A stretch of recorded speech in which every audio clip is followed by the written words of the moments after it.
Welcome, आप सभी का स्वागत है। और आज नए सेशन में स्टार्ट करते हैं हम लोग जो है। जैसा कि हमने पढ़ा था कि पिछले क्लास में 30 क्वेश्चन हमने नदियों से संबंधित किए थे, उन्हीं को जारी रखते हुए टॉप 60 क्वेश्चंस ऐसे करने जो इस बार 2024-25 के जो रेलवे एग्जाम्स हैं, अदरवाइज जो एग्जाम्स हैं एसएससी जीडी वगैरह, इन सभी एग्जामों में जो है आपको ऐसे क्वेश्चन देखने को मिले। तो हमने देखा कि कितनी बेहतरीन तरीके से 30 क्वेश्चन कराए। फर्स्ट पार्ट हमने क्लास का देखा आपने, तो बहुत बेहतरीन तरीके से हमने एनालिसिस कराई है और लोगों का बहुत अच्छा जो है रिस्पॉन्स भी देखने को मिला है उस वीडियो पर। और जिसने नहीं देखा है वो वीडियो, वो जाए और देखे। और हमारा Telegram channel maths by Suraj sir join कीजिएगा। वहां पर आपको जो है, जब ये आज सेकंड पार्ट कंप्लीट हो जाएगा उसके बाद आपको जो है पीडीएफ भी उपलब्ध करा दी जाएगी इसकी।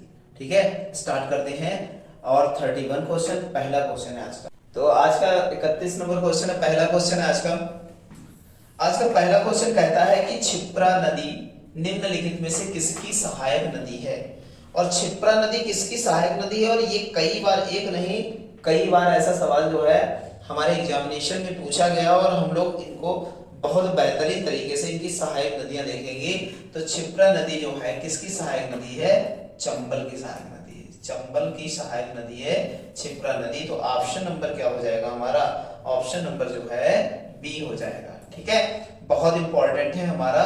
क्षिप्रा जो है किसकी सहायक नदी है? तो क्षिप्रा नदी है किसकी सहायक नदी? चंबल की सहायक नदी है। आगे बढ़ते हैं, अगले क्वेश्चन की ओर चलते हैं। क्वेश्चन नंबर 32 निम्नलिखित में से कौन सी नदी अमरकंटक से नहीं निकली है? हमने आपको नर्मदा बताई, अमरकंटक से निकली है। तवा इसी की सहायक नदी है। किसकी सहायक नदी है? तवा। तवा सहायक नदी है किसकी? नर्मदा की सहायक नदी है। आपको ये ध्यान में रखना होगा बहुत अच्छे से। तो तवा भी इसकी सहायक नदी है और अमरकंटक से निकली है, और सोन भी अमरकंटक से निकली है। नर्मदा हमारी जो है, सॉरी, हमारी गोदावरी नदी जो है निकली है त्र्यंबक पहाड़ी, महाराष्ट्र से निकली हुई है। ये इसका क्या है? उद्गम स्थल है। उद्गम स्थल है, ये बात हमको ध्यान रखनी है। तो ये तीनों का उद्गम स्थल क्या है? तीनों का उद्गम स्थल आप देखते हैं कि तीनों का उद्गम स्थल है आपका क्या? आपका हो जाएगा कौन सा? अमरकंटक की पहाड़ी हो जाएगी। क्या हो जाएगी? अमरकंटक का पठार हो जाएगा। ठीक है, अगले क्वेश्चन की ओर बढ़ते हैं। नेक्स्ट क्वेश्चन है हमारा, महानदी नर्मदा तथा सोन नदी कहां से निकलती है? अब देखो, महानदी नर्मदा तथा सोन नदी कहां से निकलती है? तो अमरकंटक की पहाड़ी से निकलने का काम करती है। ये नदियां जो है तीनों कहां से निकलती हैं? तो ध्यान रखिएगा, महानदी, नर्मदा, सोन और तवा। एक और नदी हमने पढ़ी जो नर्मदा की सहायक नदी है, हेल्पिंग रिवर है। तो ये ध्यान रखिएगा जो है, ये भी कहां से निकलती है? ये निकलती है कहां? सारी अमरकंटक से नदियां निकलने वाली है। ठीक है, नेक्स्ट चलते हैं अगले क्वेश्चन की ओर। अगला क्वेश्चन है हमारा, क्वेश्चन नंबर जो है, क्वेश्चन नंबर 34 कहता है निम्नलिखित नदियां युग्मों में से कौन सा ज्वारनद का मुख का निर्माण करती हैं? आप ज्वारनद मुख क्या कहते हैं?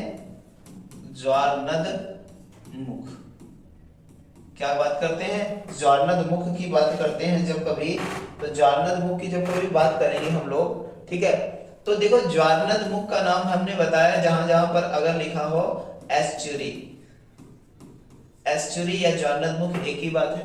ठीक है, और ये क्या करती हैं? डेल्टा, ऐसी नदियां जो डेल्टा नहीं बनाती है वो क्या बनाती हैं? ज्वारनद बनाती हैं। तो कौन सी नदी ज्वारनद नहीं बनाती है, कौन सी नदी जो है ज्वारनद का क्या करती है? बनाती है। तो ये देखना हमको है। ठीक है, तो हमारी, हमने कहा आपको जो अरब सागर में गिरने वाली नदियां, हमने कल आपको बहुत अच्छे से समझाया कि ये हमारा इंडियन मैप है, लोअर पार्ट है। तो कुछ नदियां जो है, ये जो गंगा नदी होती है ये भारत में जल विभाजक का कार्य करती है। जो यहाँ पर अरावली श्रेणी है, कहते हैं कि विंध्याचल और जो है श्रेणियां हैं, ये कौन सी श्रेणी है? विंध्याचल श्रेणी है। तो विंध्याचल श्रेणी जो है ये क्या करती है? जल विभाजन का कार्य करती है। तो ऊपर गंगा यमुना जैसी नदियां हैं, और फिर क्या करते हैं, यहाँ पर प्रायद्वीपीय नदियां हैं जो इधर आ जाती हैं कुछ, और कुछ यहाँ से निकल के इधर आती हैं। जितनी भी नदियां ज्यादातर अरब सागर में गिरती हैं वो कोई भी डेल्टा नहीं बनाती है, सारी एस्चुरी का निर्माण करती है, ज्वारनद मुख का निर्माण करती हैं। तो कह सकते हैं कि जो है इधर की तो कोई नदियां होगी नहीं, तो इधर गंगा ब्रह्मपुत्र ये सब जो है क्या बनाती है, सबसे बड़ा डेल्टा बनाने का काम तो यही करती हैं, गंगा ब्रह्मपुत्र बनाती हैं। ठीक है, सुंदरबन डेल्टा के नाम से जाना जाता है, क्या किसके नाम से जाना जाता है, सबसे बड़ा विश्व का सबसे बड़ा डेल्टा बनाती हैं ये नदियां। और विश्व का सबसे बड़ा डेल्टा है कौन, सुंदरबन, सुंदरबन डेल्टा। ठीक है, विश्व का सबसे बड़ा डेल्टा है सुंदरबन डेल्टा। और ये जो है कहां पाया जाता है, ये इंडिया की बात करें, इंडिया और बांग्लादेश में पाया जाता है। और इंडिया में जो है वेस्ट बंगाल नामक स्टेट में पाया जाता है। कौन से स्टेट में पाया जाता है, वेस्ट बंगाल स्टेट में पाया जाता है। ये बात हमको बहुत अच्छे से ध्यान रखनी है। ठीक है, अच्छा, तो यहाँ पर तो डेल्टा बनाने वाली नदियां हैं। फिर कृष्णा, कावेरी और ये सब मुहाना कहाँ बनाती है अपना, ये सब मुहाना बनाती है बे ऑफ बंगाल, मतलब बे ऑफ बंगाल में जो है मुहाना बनाती है। तो कृष्णा कावेरी भी नहीं होगा, और फिर कृष्णा और गोदावरी ये भी नहीं होगा। तो हमारा ऑप्शन हो जाएगा ए हो जाएगा, ये नर्मदा और ताप्ती क्या है, डेल्टा नहीं बनाती, ये बनाने का काम करती है, एचुरी का निर्माण करती है। ठीक है, ध्यान रखिएगा, हमें पूछ रहा है एचुरी का निर्माण कौन करता है, ऑप्शन नंबर ए हो जाएगा। ठीक है, बहुत बेहतरीन तरीके से सारी चीजें करते हुए चलेंगे। क्वेश्चन नंबर हमारा जो है 35 है। 35 कहता है कि निम्नलिखित में से कौन सी नदी भ्रंश से होकर के गुजरती है। ये भ्रंश क्या होता है, ये बात बहुत अच्छे से समझना है। आपने देखा, जैसे कोई मान लिया कि कोई हमारा क्या है, मान लेते हैं कि ऐसे ले लेते हैं, ये यहां पर ये इस टाइप की जो है क्या है, एक क्षेत्र है, इस टाइप का यहाँ पर एक क्षेत्र है। और क्या कहते हैं कि इस क्षेत्र में क्या हो जाए, 3 part, A B C, ABC part है। और ये पार्ट में क्या हो जाए, एक पार्ट जो है हमारा क्या हो जाए, नीचे धंस जाए। जैसे B वाला पार्ट है ये खत्म हो गया और नीचे धंस जाए, और ये यहां से स्टार्ट हो जाए, तो B वाला पार्ट जो है क्या हो जाए, यहां से स्टार्ट हो जाए। तो ऐसी जो खड़ी खड़ी जो, जहां पर खड़ी खड़ी जो है क्या होता है, चढ़ाई होती है, वहां पर दोनों तरफ ऐसी घाटी को कहा जाता है, इसको कहा जाता है, क्या कहेंगे, भ्रंश घाटी कहेंगे। क्या कहेंगे, भ्रंश घाटी कहेंगे। मतलब दोनों ओर क्या होगा, एक जो है भ्रंश बनाएगा, ब्लॉक्स बनाने का निर्माण करेगा। तो ऐसी घाटी, ऐसी वैली क्या कहलाएगी, हमारी जो है कौन सी, फ्लोट या भ्रंश घाटी कहलाने का जो है कहलाती है। ठीक है, तो भ्रंश घाटी से निकलती कौन सी नदी है, आप अब बहुत बेहतरीन तरीके से समझिएगा, बहुत इंपॉर्टेंट है आपके लिए, जो है बहुत अच्छा जो है क्वेश्चन है, समझिएगा यहाँ पर। तो कहते हैं कि एक नाम सुना होगा आपने, बड़ा फेमस जो है पर्वतमाला आपने सुनी होगी, एक सतपुड़ा जानते हैं और एक जानते हैं कौन से, विंध्याचल पर्वतमाला जानते हैं। ठीक है, तो एक सतपुड़ा है, एक विंध्याचल पर्वतमाला, बहुत अच्छे से समझिएगा, बहुत अच्छे से हम लोग जो है समझते हुए चलेंगे सारी चीजों को। तो ये जो है, एक जो है ये इस टाइप से हमारी कौन सी है, विंध्याचल पर्वतमाला है। ठीक है, और यहाँ पर जो है नीचे है हमारी सतपुड़ा, नीचे क्या है, सतपुड़ा है। तो ऊपर लिख सकते हैं विंध्याचल श्रेणी, और नीचे है सतपुड़ा। सतपुड़ा में आप देखते हैं कि 3 श्रेणियां तीन देखने को मिलते हैं, सारे में है, इनको पढ़ाएंगे डिटेल में तब देखिएगा। तो यहां से एक रिवर फ्लो करती है, यहां से एक रिवर निकलती है, फ्लो करती है, यहां से एक रिवर निकलती है, यहां से एक रिवर फ्लो करती है, और जाकर के हमारा मुहाना बनाती है, कह सकते हैं अरब सागर में मुहाना बनाती है। तो इस रिवर जो है, रिवर का नाम क्या है ये जानना है। तो ये रिवर एक्चुअल में है कौन सी, तो ये रिवर जो है इसका नाम है कौन सा, नर्मदा। क्या नाम है, नर्मदा, ध्यान रखिएगा, नर्मदा। कौन सी रिवर है, नर्मदा नदी है, जो क्या करती है, विंध्याचल और जो है सतपुड़ा श्रेणी से निकलती है, और ये दोनों भ्रंश का निर्माण करती है। ये दोनों पहाड़ियां मिल करके क्या करती हैं, दोनों पहाड़ियां मिल करके एक भ्रंश का निर्माण करती हैं। उसी को बोला जाता है, उसी को बोला गया भ्रंश, उसी को भ्रंश वैली बोला जाता है, और उसी भ्रंश वैली से जो है भ्रंश घाटी बोला जाता है, और उसी भ्रंश वैली से निकलता है कौन, कौन सी रिवर निकलती है, तो बताएंगे आप कौन सी, नर्मदा रिवर निकलती है। तो इस प्रकार हमारा ऑप्शन नंबर कौन सा हो गया, बी हो गया। बहुत बेहतरीन तरीके से सारी चीजें ऐसे ही देखते हुए चलेंगे सारा कुछ, ठीक है। चलते हैं अगले क्वेश्चन की ओर। अगला क्वेश्चन है हमारा 36 नंबर क्वेश्चन क्या कहता है, बहुत अच्छे से समझते हुए चलिएगा। क्वेश्चन नंबर 36 क्या कहता है कि निम्नलिखित में से किस नदी के मुहाने पर डेल्टा नहीं बनता है। तो डेल्टा ना बनने वाली, यहाँ से बहुत ज्यादा मैक्सिमम टाइम यहाँ से सवाल पूछा गया और ये बात बहुत अच्छे से हमको ध्यान में रखनी है कि डेल्टा ना बनने वाली नदियों में कभी भी शुमार होगा तो दो नदियां जरूर ऑप्शन होगा, एक ताप्ती, एक कौन सी, नर्मदा होगी। ये बात बहुत अच्छे से समझिएगा। बाकी आपकी जितनी भी नदियां हैं वे आप बंगाल आदि में जो है बना रही हैं, ये छोटी नदियां नहीं बनाती डेल्टा, कहते हैं लंबी दूरी जो तय करती हैं नदियां वो सारी डेल्टा का निर्माण करती हैं। ये आपको बहुत अच्छे से ध्यान रखना है। जो छोटी नदियां हैं वो कभी डेल्टा का निर्माण नहीं करेंगी, वो हमेशा एक्चुअली का निर्माण करेंगी, क्योंकि एक सदा नीरा नदियां होती, सदा नीरा मतलब उनमें हमेशा जो है पानी होता है और वो लंबी समय से और लंबी दूरी तय करके आती है, तो उसमें इतना वेग नहीं होता जिसके कारण वो डेल्टा का निर्माण करती है, लेकिन एक्चुअली का निर्माण कभी नहीं करती। ये बात बहुत अच्छे से हमको ध्यान रखनी है। तो ऑप्शन नंबर कौन सा हो जाएगा, डी हो जाएगा। चलते हैं अगले क्वेश्चन की ओर। अगला क्वेश्चन है हमारा क्वेश्चन नंबर 37 क्या कहता है कि दक्षिण भारत के पठारी प्रदेशों को कौन सी नदी दो भागों में बांटती है। ये बताना है कि दक्षिणी जो पठारी क्षेत्र हैं उनको कौन सी नदी जो है दो भागों में बांटने का काम करती है, ये बताना है। तो आप बहुत अच्छे से समझिएगा। दक्षिण का पठार तो वो बांटने का काम कौन करता है, हमारी ताप्ती रिवर बांटने का काम करती है दो भागों में। कौन सा, ताप्ती रिवर जो है दो भागों में बांटने का काम करती है, ध्यान रखिएगा। ऑप्शन नंबर कौन सा हो जाएगा हमारा, ऑप्शन नंबर कौन सा, डी हो जाएगा, ध्यान रखिएगा 37 का, ठीक। कौन सी, सॉरी, नर्मदा नदी जो है बांटने का काम करती है, ठीक, ध्यान रखिएगा। चलते हैं अगले क्वेश्चन की ओर। अगला क्वेश्चन है हमारा क्वेश्चन नंबर कौन सा है, क्वेश्चन नंबर 38 कहता है दक्षिण भारत की नदियों में सबसे लंबी नदी कौन सी है। तो सबसे लंबी नदी हमारी कौन सी है, गोदावरी रिवर। सबसे दक्षिण भारत की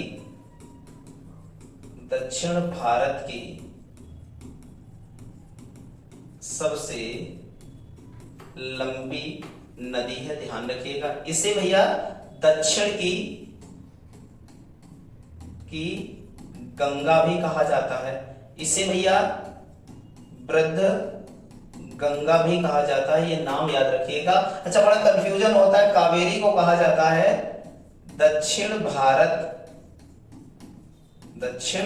भारत की गंगा कहा जाता है।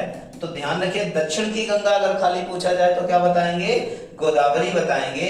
और अगर कह दिया जाए दक्षिण की गंगा किसे कहते हैं, दक्षिण भारत की गंगा किसे कहते हैं, तो बताएंगे कौन सी, कावेरी को बताएंगे। यह बात हमको बहुत अच्छे से ध्यान रखनी है। तो ऑप्शन नंबर कौन सा हो जाएगा, दक्षिण भारत की नदियों में सबसे लंबी नदी कौन सी हो जाएगी, गोदावरी हो जाएगी। बेहतरीन सवाल है और बहुत बार आया है और सारे जितने भी हमने पॉइंट लिखवाए यहाँ पर सारे कई बार रिपीट हुए, तो हमको ध्यान रखना है। तो ध्यान रखना है longest river of the south India, तो बताएंगे कौन सा, गोदावरी, ठीक है। चलते हैं आगे अगले क्वेश्चन की ओर। अगला क्वेश्चन बहुत बेहतरीन है, हमें सारी चीजें जो है बहुत हमारे एग्जाम पॉइंट ऑफ व्यू से बहुत बेहतरीन सारे सवाल हैं, देखते जाइएगा। निम्नलिखित में से वृद्ध गंगा, अभी बताया हमने, वृद्ध गंगा के नाम से जाने जाने वाली कौन सी नदी है, ऑप्शन नंबर ए। इसको बिना जाने फटाक से ऐसे लगा देंगे क्योंकि हम पिछले सवाल में ही इसकी डिटेल पढ़ चुके हैं, ठीक है। चलते हैं अगले क्वेश्चन की ओर। अगला क्वेश्चन है हमारा क्वेश्चन नंबर 100, क्वेश्चन नंबर हमारा कौन सा है, 140 कहता है कि गोदावरी नदी का उद्गम स्थल कहाँ है।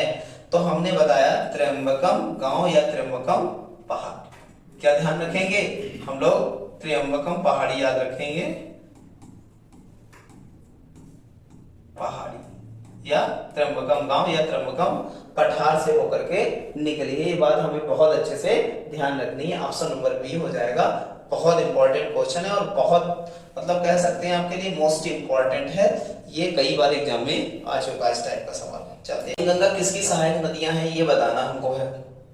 तो पेनगंगा और बेनगंगा ये कौन से क्षेत्र में बहती है, सबसे पहले तो ये दिमाग में आना चाहिए कि भैया रिवर किससे, कौन से रिवर से संबंधित है, गंगा के रिवर से संबंधित, मतलब हमारे उत्तर भारत में ही बह रही होंगी। फिर कौन से, उत्तर भारत में ही बह रही होंगी। तो हम कह सकते हैं कि उत्तर भारत में बह रही होंगी, लेकिन एक दक्षिण भारत में ऐसी गंगा है कहते हैं कि दक्षिण भारत में एक नदी ऐसी है जो क्या है, जो गंगा के नाम से भी बोली जाती है, जिसे प्रद गंगा अभी हमने पढ़ा है। तो ये पेन गंगा और पेन गंगा, गंगा की सहायक नदियां तो हमने सारी पढ़ी है, एक एक सहायक नदी पढ़ी है, ठीक है। तो गंगा की सहायक नदी नहीं है गोदावरी, जो प्रद गंगा उसकी सहायक नदियां हैं कौन सी, पेन गंगा, कौन सी, पेन गंगा, और कौन सी, पैनगंगा। ध्यान रखिएगा कई बार ये सवाल पूछा गया है, तो कई लोग गंगा रिवर लगा देते हैं लेकिन गंगा रिवर नहीं होगा, ये बात बहुत अच्छे से समझ लेना। झेलम भैया ये सहायक नदी किसकी है, झेलम किसकी, सिंधु की सहायक नदी है। किसकी ना सहायक नदी है, सिंधु की, ठीक है। आप बात बहुत अच्छे से समझिएगा, सहायक नदियां देख लिया हमने, ठीक है। अगले क्वेश्चन की ओर आगे बढ़ते हैं। अगला क्वेश्चन है हमारा, भारत की सबसे लंबी नदी जिसका उद्गम और मुहाना दोनों भारतीय क्षेत्र में हुए हों, तो बिल्कुल बिना निसंकोच हम लगा देंगे कि गोदावरी, क्योंकि भारतीय प्रायद्वीप की, हमने पढ़ाया आपको भारतीय प्रायद्वीप की सबसे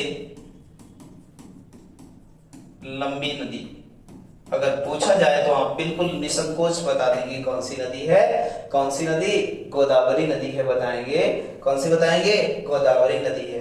यह है भारत की सबसे बड़ी नदी, भारत की सबसे लंबी नदी, लेकिन ये बांग्लादेश में चली जाती है, इसलिए भारतीय प्रायद्वीप की नहीं रहती। ये बात हमें बहुत अच्छे से ध्यान रखनी है। अगर पूछा जाए भैया जो है, अगर पूछ लिया जाए विश्व की सबसे लंबी नदी, तो क्या बताएंगे, बताइए। विश्व की सबसे लंबी नदी, तो नाइल रिवर, कौन सी बताएंगे, नील नदी, ठीक है। विश्व की अगर पूछा जाए विश्व की सबसे बड़ी नदी, सबसे बड़ी नदी, तो क्या बताएंगे, तो बताएंगे अमेजन। क्या बताएंगे, अमेजन रिवर जो है क्या है, ध्यान रखिएगा, ये बहुत इंपॉर्टेंट है, वहां की दृष्टि से पूछी जाती है, ठीक है। चलते हैं अगले क्वेश्चन की ओर। अगला क्वेश्चन है हमारा, बहुत इंपॉर्टेंट है, कावेरी नदी का उद्गम स्थल कहां से हुआ है, बहुत इंपॉर्टेंट है। तो हम कह सकते हैं कावेरी नदी उद्गम स्थल सारे याद करके रखिएगा, ठीक है। हम आपको दिखा रहे हैं एक्चुअल में कहां से क्वेश्चन बन सकता है। सबसे ज्यादा जो 90% नहीं 99% जो क्वेश्चन आने की उम्मीद है, वो सारे क्वेश्चंस करा रहे हैं 2024-25 में जो क्वेश्चन आएंगे, ठीक है। तो उन्हीं को हम जो है कवर कर रहे हैं, ठीक है। तो कह सकते हैं कि कावेरी नदी का उद्गम स्थल पूछा जाए तो ब्रह्मगिरी पहाड़ी। तो ध्यान रखिएगा ऑप्शन नंबर ए, कावेरी का उद्गम स्थल ब्रह्मगिरी पहाड़ी है। और अमरकंटक से निकलती है नर्मदा, नर्मदा निकलती है, सोन निकलती है, महानदी निकलती है, बहुत सारी नदियां यहां से निकलती हैं। तो ये बात ध्यान रखिएगा, अमरकंटक के आसपास से निकलती है, ठीक है। अच्छा आगे चलते हैं अगले क्वेश्चन की ओर। नेक्स्ट क्वेश्चन है हमारा 144 कहता है कि कावेरी नदी गिरती है, कहां गिरती है, कहां मुहाना बनाती है अपना। तो कावेरी नदी मुहाना बनाने का काम करती है बे ऑफ बंगाल। मतलब हमने कई बार अभी तक जितनी बार पढ़ा है हमने कहा है कहां बनाती है, बे ऑफ बंगाल। क्या बताएंगे, कम बंगाल की खाड़ी में बनाती है। बहुत बेहतरीन तरीके से सारी चीजें ऐसे ही करते चलेंगे। अगले क्वेश्चन की ओर आगे बढ़ते हैं। अगला क्वेश्चन है कावेरी नदी जल विवाद, बहुत इंपॉर्टेंट है। कावेरी नदी जल विवाद बहुत इंपॉर्टेंट है, ध्यान रखिएगा किन दो राज्यों के मध्य है। और ये लगातार एग्जाम्स में पूछा गया है और लगातार पूछा जाता रहेगा। तो हम बताएंगे कर्नाटक व तमिलनाडु राज्य में। कौन सा, कर्नाटक व तमिलनाडु राज्य के मध्य जो है कावेरी नदी जल विवाद जो है उत्पन्न हुआ और अभी भी इससे डिस्ट्रीब्यूट चल रहा है, ठीक है। अभी भी निपटारा नहीं हुआ इसका और लगातार वर्षों में जो है ऐसा देखने को मिलता है हमको, ठीक है। चलते हैं अगले क्वेश्चन की ओर। बहुत बेहतरीन ये क्वेश्चन है और बहुत ज्यादा कह सकते हैं इसको ट्रिपल स्टार दे सकते हैं, बहुत ज्यादा इंपॉर्टेंट क्वेश्चन है, ठीक है। चलते हैं अगले क्वेश्चन की ओर। नेक्स्ट क्वेश्चन है हमारा, निम्नलिखित में से किस नदी को उसकी पवित्रता के कारण दक्षिण भारत की गंगा कहा जाता है। दक्षिण भारत की गंगा, अभी हमने बताया दक्षिण भारत की गंगा और दक्षिण की गंगा में अंतर है। बहुत अच्छे समझिएगा, 90% लोग ऐसे सवाल में क्या कर जाते हैं, फेल मार जाते हैं, गलत कर देते हैं सवाल है, ठीक है। अगर पूछा जाए, देखो सबसे कारण क्या है, कारण है उसकी जो है पवित्रता। क्या कारण है, उसकी पवित्रता की बात कर रहा है, उसकी जो है उसकी बात कर रहा है, तो ठीक है। उसके कारण ये दक्षिण भारत की गंगा। अब दक्षिण भारत की गंगा पूछा है, ठीक है। तो दक्षिण भारत की गंगा पूछा है तो क्या लगा देंगे, कावेरी लगा देंगे। बहुत जो है इंपॉर्टेंट है और बहुत अच्छे से पढ़ के रखना है। फिर आपका होता है दक्षिण की गंगा, दक्षिण की गंगा।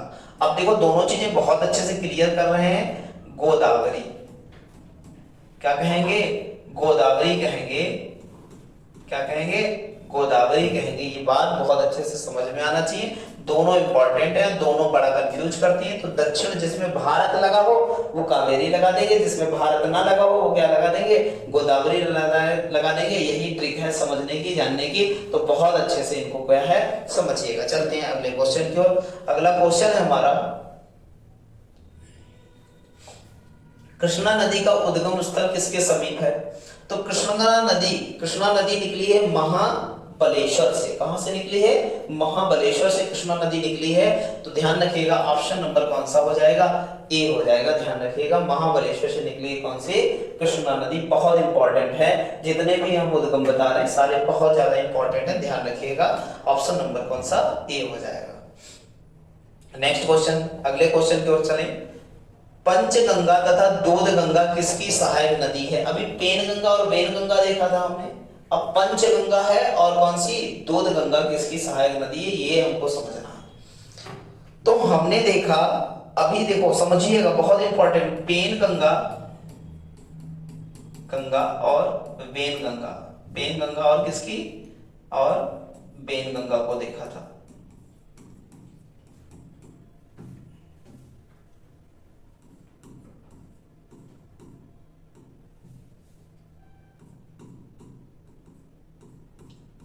देखा था। तो ये किसकी नदी थे सहायक, ये गोदावरी। अब हमारी कौन सी आई है, पंचगंगा, और कौन सी, तथा कौन सी दूसरी नदी है, दूधगंगा। ये किसकी सहायक नदियां हैं ये जानना है। तो ये किसकी सहायक नदी हो जाएगी, कृष्णा नदी की सहायक नदी हो जाएगी। ऑप्शन नंबर ए हो जाएगा। बहुत बेहतरीन तरीके से सारी चीजें हमें समझते हुए चलना है। और ये देखो कंफ्यूजन वाले जो क्वेश्चन है उनको क्लियर करते हुए बहुत अच्छे से चल रहे हैं और इनको बहुत अच्छे से हमको कवर करते हुए चलना है। चलते हैं अगले क्वेश्चन की ओर। अगला क्वेश्चन है हमारा क्वेश्चन नंबर 49, कहता है कि इंडो ब्रह्मा है, इनमें से क्या है इंडो ब्रह्मा। तो हम क्या पढ़ रहे हैं भाई, हम पढ़ रहे हैं नदियां, लेकिन पेपर में ये नहीं पता चलेगा इंडो ब्रह्मा क्या है। इंडो ब्रह्मा कहेंगे मूवी है साउथ इंडियन, ठीक है। तो लेकिन भैया साउथ इंडियन मूवी नहीं है, हम पढ़ रहे हैं क्या, क्वेश्चंस का है कि रिवर के क्वेश्चन समझ रहे हैं। तो वही सारी चीजें हैं। तो इंडो ब्रह्मा क्या है, तो एक क्या है, एक पौराणिक नदी है, एक द्वीप है, एक पर्वत श्रेणी है, एक झील है। आपको बताना है, बहुत इंपॉर्टेंट है। तो क्या बताएंगे, एक पौराणिक नदी है। ऑप्शन नंबर कौन सा हो जाएगा, ए हो जाएगा। ध्यान रखिएगा, रिवर पढ़ रहे हैं तो रिवर से संबंधित होगी भाई, सिंपल सी बात। लेकिन ये जब सवाल पेपर में आएगा ना इंडो ब्रह्मा क्या है, तब वहां पर कंफ्यूज हो जाएगी। क्योंकि यहाँ पर तो लगा सकते हैं इजिली की जो है, अब नदियां पढ़ रहे हैं तो नदी हो सकती है, द्वीप नहीं हो सकता है, ठीक है। बात समझ में आई। चलते हैं अगले क्वेश्चन की ओर। अगला क्वेश्चन है हमारा, दामोदर नदी निकलती है, कहां से निकलती है दामोदर नदी। बहुत इंपॉर्टेंट क्वेश्चन है, बहुत अच्छे से करना है। तो छोटा नागपुर पठार, कहां से निकलती है, छोटा नागपुर पठार जो है से निकलती है कौन सी हमारी, रिवर दामोदर नदी निकलती है। बहुत अच्छे से इसको कवर करते हुए चलेंगे हम लोग। चलते हैं अगले क्वेश्चन की ओर। अगला क्वेश्चन है हमारा, नासिक जो है, त्र्यंबकम और जो है क्या कहते हैं मद्राचल तीर्थ स्थल निम्न में से किस नदी के तट पर स्थित है। कह रहा है नासिक है, त्र्यंबकम है और भद्राचल नामक जो है तीर्थ स्थल, ये 3 तीर्थ स्थल हैं। ये कौन सी नदी पर स्थित है ये बताना है। तो एक बात बताओ, त्र्यंबकम हमने किसका उद्गम स्थल बताया, उद्गम स्थल बताया गोदावरी का। इसलिए ये तीनों तीर्थ कौन सी, नासिक हो जाए, त्र्यंबकम हो जाए, भद्राचल हो, ये तीनों तीर्थ गोदावरी नदी के किनारे पाए जाते हैं। तो ऑप्शन नंबर कौन सा हो जाएगा, ऑप्शन नंबर हमारा कौन सा हो जाएगा, सी हो जाएगा। बहुत बेहतरीन तरीके से सारी चीजें करते हुए चलना है। आगे चलते हैं अगले क्वेश्चन की ओर। अगला क्वेश्चन है हमारा क्वेश्चन नंबर कौन सा है, क्वेश्चन नंबर 52 है, गंगा नदी की किस उत्तरी घाट, गंगा नदी के तट की किस उत्तरी घाट की सहायक नदी जो काली गंडक और जो है त्रिशूल गंगा नामक जो है, त्रिशूल गंगा नामक 2 धाराओं से मिलकर के बनती है। अब आपको बताना है कि जो है गंगा नदी की कौन सी ऐसी हेल्पिंग रिवर है, ऐसी कौन सी सहायक नदी है जो काली गंडक और क्या है त्रिशूल धारा, त्रिशूल गंगा नामक जो है धाराओं से मिलकर के बनती है, वो कौन सी रिवर है ये बताना हमको है। तो देखिए एक आती है हमारी यहाँ से, जब इसके उद्गम की बात करते हैं तो उसके उद्गम की बात करें तो आप देखते हैं कि इसका उद्गम यहाँ देखिए एक ये आई और दूसरी इस टाइप से आई, और इस टाइप से आकर के और गंगा रिवर में क्या होती है, ये गंगा रिवर है और गंगा रिवर में क्या करती है, मीट करने का काम करती है। तो एक धारा जो है इसका उद्गम स्थल जो है इस नदी का नेपाल में हुआ है, तो एक धारा हमारी कहलाती है काली गंडक, काली गंडक, और दूसरी है रिवर कौन सी, त्रिशूल गंगा। तो ध्यान रखिएगा ये दोनों मिल करके कौन सी आगे चल करके गंडक के नाम से जानी जाती हैं। किसके नाम से जानी जाती हैं, गंडक के नाम से जानी जाती हैं। तो ये हमारी जो है क्या हो जाएगी, गंडक रिवर का जो है क्या है, तो ध्यान रखिएगा ऑप्शन नंबर कौन सा हो जाएगा, सी हो जाएगा। बहुत बेहतरीन तरीके से ध्यान रखेंगे। और गंडक रिवर किसकी सहायक नदी है, तो बताएंगे गंगा नदी की सहायक रिवर भी है, ये भी हमको पता चल गया। ठीक है, चलते हैं अगले क्वेश्चन की ओर। नेक्स्ट क्वेश्चन है, समझिएगा अगला क्वेश्चन हमारा, क्वेश्चन नंबर कौन सा है, क्वेश्चन नंबर हमारा जो है क्वेश्चन नंबर 53 है। दे रखा है कौन सा नदी बेसिन 65,145 किलोमीटर स्क्वायर है, ध्यान रखिएगा 65,000 क्या है 145 किलोमीटर स्क्वायर क्षेत्र में फैला है, जिसमें से लगभग 80% पार्ट जो है महाराष्ट्र में फैला है। तो वो रिवर कौन सी होगी, तो वो बता देंगे ताप्ती रिवर है। ऑप्शन नंबर कौन सा हो जाएगा, डी हो जाएगा। बहुत बेहतरीन तरीके से ये ऑप्शन जो है क्वेश्चंस करने हैं, कौन सा हो जाएगा, ताप्ती रिवर होगी। अगले क्वेश्चन की ओर आगे बढ़ते हैं। अगला क्वेश्चन हमारा क्वेश्चन नंबर कौन सा है, 54 है।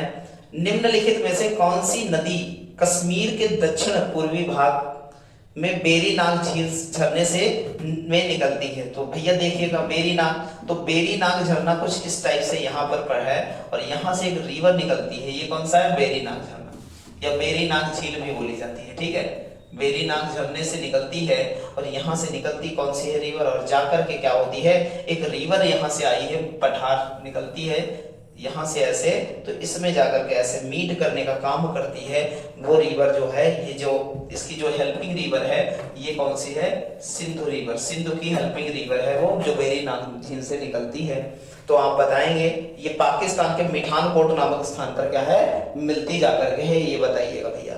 तो कौन सी रिवर है, अब हमको बहुत अच्छे से ये पता होनी चाहिए कि बेरी नाग झील से हमको पांचों पंच नदियां जो है नदियां पता होनी चाहिए, जो सिंधु नदी में क्या है, मीट करती है। सतलज, ब्यास जो है, चिनाव और जो है रावी, इन्हीं में से एक है जो ऑप्शन आपके सामने है। तो ये ध्यान रखिएगा ऑप्शन नंबर कौन सा हो जाएगा, बी हो जाएगा। वो नदी है कौन सी, झेलम। ध्यान रखिएगा कौन सी नदी है, झेलम रिवर है। ऑप्शन नंबर कौन सा हो जाएगा, बी हो जाएगा। बहुत इंपॉर्टेंट है हमारा क्वेश्चन, ठीक है, बहुत इंपॉर्टेंट। ठीक, चलते हैं अगले क्वेश्चन की। ठीक, अगला क्वेश्चन है हमारा क्वेश्चन नंबर 55। मध्य भारत में कौन सा, मध्य भारत में बुंदेलखंड क्षेत्र, बुंदेलखंड क्षेत्र की जो है प्रमुख नदियों में से केन नदी, कौन सी नदी, केन नदी किन किन राज्यों से होकर के गुजरती है। तो सबसे पहले तो केन की बात करें तो हेल्पिंग रिवर, हेल्पिंग रिवर किसकी है, तो बताएंगे गंगा की। किसकी है, सहायक नदी केन किसकी है, गंगा की सहायक नदी है। बहुत अच्छे से हमको क्या करना है, इसको तैयार करके रखना है, बहुत बार पूछी गई है। तो ये मध्य प्रदेश और कौन से, उत्तर प्रदेश से होकर के आती है। आप देखते हैं कि जब ये निकलती है एमपी से ही निकलती है, और जाकर के कुछ इस टाइप से गंगा रिवर में मिलती है। तो ये गंगा रिवर है, ये हमारी कौन सी है, गंगा रिवर है, और यहाँ से निकलती है जस्ट इसके पास। तो कई लोग ये इसको यमुना की सहायक नदी बोलते हैं, तो लेकिन ये गंगा की सहायक नदी है। ये क्या है, हमारी यमुना नदी है। ठीक है, तो ध्यान रखिएगा, बहुत इंपॉर्टेंट है, ये हमारी केन रिवर है, समझते जाइएगा। ठीक है, चलते हैं अपने क्वेश्चन की ओर। तो ये बता देंगे कहां से, ये कुछ पार्ट एमपी और फिर यूपी। ठीक, और यूपी में ही ये आकर के गंगा नदी में क्या है, मीट करती है, मिलने का काम करती है। ठीक है, चलते हैं अगले क्वेश्चन की ओर। अगला क्वेश्चन है क्वेश्चन नंबर 56, कहता है कि निम्नलिखित में से कौन सी नदी पश्चिम बंगाल और सिक्किम दोनों राज्यों से होकर के गुजरने का काम करती है। आपकी पश्चिम बंगाल में भी गुजरती है और सिक्किम में गुजरती है। एक ही नदी है जो बहुत बेहतरीन है, आप देखते हैं, आप समझिएगा, बहुत इंपॉर्टेंट है, देखिएगा, समझिएगा। यहां से ये चलते हैं और ये सिक्किम हमारा, ये इंडिया का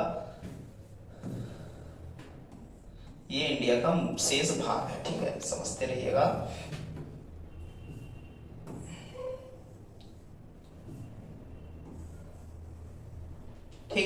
यहां पर देखिएगा ये पार्ट है, यहां पर देखिएगा वेस्ट बंगाल वाला पार्ट देखेंगे तो वेस्ट बंगाल वाले पार्ट की बात करें तो ये आपको देखने को मिलता है वेस्ट बंगाल वाला पार्ट। अभी देखो ये यहाँ से इन क्षेत्रों में ये क्षेत्र जो है इधर ये यहाँ से पतला हो जाता है, चिकन नेक बनता है, फिर इधर जो है बड़ा हो जाता है, ये वेस्ट बंगाल वाला पार्ट है। और ये आप देख रहे हैं कि ये वेस्ट बंगाल पार्ट है, ये आप देख रहे हैं कौन सा, ये हमारा कौन सा है, ये वेस्ट बंगाल है रेड वाला, और येलो वाला ये वाला जो है कह सकते हैं कि ये येलो वाला कौन सा है, सिक्किम है। ठीक है, तो यहाँ से एक रिवर निकलती है और जो कहाँ जाती है, यहाँ से भी निकली और पश्चिम बंगाल में भी फ्लो करती है और उसके बाद बे ऑफ बंगाल में क्या करती है, बह जाती है। इसी नदी को कहा जाता है तिस्ता। कौन सी नदी, तिस्ता रिवर है। तो ऑप्शन नंबर कौन सा हो जाएगा हमारा, ऑप्शन नंबर कौन सा हो जाएगा हमारा, ऑप्शन नंबर डी हो जाएगा। बहुत बेहतरीन तरीके से सारी चीजें समझते हुए चलेंगे। चलते हैं अगले क्वेश्चन की ओर। अगला क्वेश्चन है हमारा क्वेश्चन नंबर 57 कह रहा है निम्नलिखित में से कौन एक प्रायद्वीपीय नदी है। तो प्रायद्वीपीय नदी कौन सी है, जो भारत में ही उद्गम हो और भारत में ही क्या हो जाए, या भारत के ही किसी क्षेत्र में क्या हो जाए जाकर के मुहाना बना दे, वो प्रायद्वीपीय नदी है। सिंधु नहीं है, गंगा नहीं है, क्योंकि ये दोनों बांग्लादेश में चली जाती हैं और ये पाकिस्तान में चली जाती है और तिब्बत से निकलती है, तो 3-4 जगह फ्लो करती है। ये तिब्बत से निकल करके भारत और भारत में आती है और उसके बाद बांग्लादेश में जाती है, ये भी नहीं है। तो ऑप्शन नंबर कौन सा हो जाएगा, ये हो जाएगा हमारा प्रायद्वीपीय नदी कौन सी हो जाएगी, नर्मदा हो जाएगी। चलते हैं अगले क्वेश्चन की ओर। नेक्स्ट क्वेश्चन है हमारा क्वेश्चन नंबर 58 कहता है कि गंगा नदी की किस उत्तरी तट की सहायक नदी काली गंडक और त्रिशूल गंगा, ये दोबारा जो है रिपीट हुआ है, ये भी ऑप्शन को हो जाएगा गंडक हो जाएगा। ऑप्शन नंबर कौन सा हो जाएगा, सी हो जाएगा। अगले क्वेश्चन की ओर बढ़े। अगला क्वेश्चन है हमारा प्राचीन काल में किस नदी को तमिल में किसके नाम से, पुन्नी के नाम से भी जाना जाता था, जो कर्नाटक और तमिलनाडु राज्यों से होकर के दक्षिण पूर्व कहते हैं दक्षिण पूर्व दिशा में बहती है। बहुत इंपॉर्टेंट क्वेश्चन है और बहुत बेहतरीन क्वेश्चन है, क्योंकि इसे तमिल भाषा में पुन्नी कहा जाता था। और ये सबसे आप समझना है कि कर्नाटक और तमिलनाडु में फ्लो किसका है, किस नदी का। अगर ये आपको पता हो तो तुरंत आप क्या करेंगे, टिक मार देंगे और क्वेश्चन हमारा 159 आंसर आ जाएगा। कौन सा, कावेरी नदी ऐसी है जो तमिलनाडु और इसमें कर्नाटक में फ्लो करने का काम करती है और कर्नाटक से इसका उद्गम ही हुआ है, आप ध्यान रखिएगा। और ये कर्नाटक से जाकर के तमिलनाडु उसके बाद जाकर के जाते हैं खंबात की खाड़ी में जाकर के क्या करती है, बंगाल में जाकर के क्या करती है, गिर जाती है। तो ऑप्शन नंबर कौन सा हो जाएगा, ए हो जाएगा। बहुत बेहतरीन तरीके से सारे क्वेश्चन करते हुए चलना। आज का हमारा लास्ट क्वेश्चन है और बहुत इंपॉर्टेंट, हमने 60 क्वेश्चन किए हैं इसके, ठीक है, 2 पार्टों में। आज दूसरा पार्ट है, अपलोड हो जाएगा, आप लोग देखिएगा। और पहले पार्ट में बहुत अच्छे जो है रिस्पॉन्स मिला है, आप देखिएगा। निम्नलिखित में से कौन सी हिमपात नदी वाली नदी है। अच्छा एक बात बताइएगा, ये क्या नदियां सदा नीरा हैं, एक्चुअल में नहीं है सदा नीरा नदियां। सदा नीरा नदियां वे होती हैं जिसमें सदा जल, तो हमारी एक ही नदी है। और ये जो यमुना नदी है, ये हिमपात वाली नदी है, ये जो है भारत की दूसरी प्रमुख नदी है, भारत की दूसरी प्रमुख नदी है। अगर बात करें ये जो है इसका उद्गम बात करें बंदर यमुनोत्री ग्लेशियर, यमुनोत्री ग्लेशियर, और ये पड़ता है बंदरपूंछ। बंदरपूंछ कहाँ, उत्तराखंड में पड़ता है और यहाँ से इसका क्या हुआ है, उद्गम हुआ है, ध्यान रखिएगा। और बहुत ही इंपॉर्टेंट हमारी रिवर है ये। और हमने 60 क्वेश्चन और बेहद इंपॉर्टेंट 60 क्वेश्चन किए हैं। आप देखते होंगे कि यही सारे क्वेश्चन आपके प्रीवियस ईयर जब आप सेट देखते होंगे तो यही क्वेश्चन आपको देखने को मिलते हैं और आने वाले एग्जाम्स में भी ऐसे ही क्वेश्चन आते हैं। तो हमने बेहतरीन तरीके से पूरा सेशन किया है और आप जो है सेशन को लाइक कीजिएगा, शेयर कीजिएगा और लोगों के साथ शेयर जरूर कीजिएगा, बहुत इंपॉर्टेंट है। क्योंकि लोगों को जो है मदद करेंगे तो आप 100% जो है ऊंचाई पर जाएंगे, ऊंचाई पर पहुंचेंगे। धन्यवाद।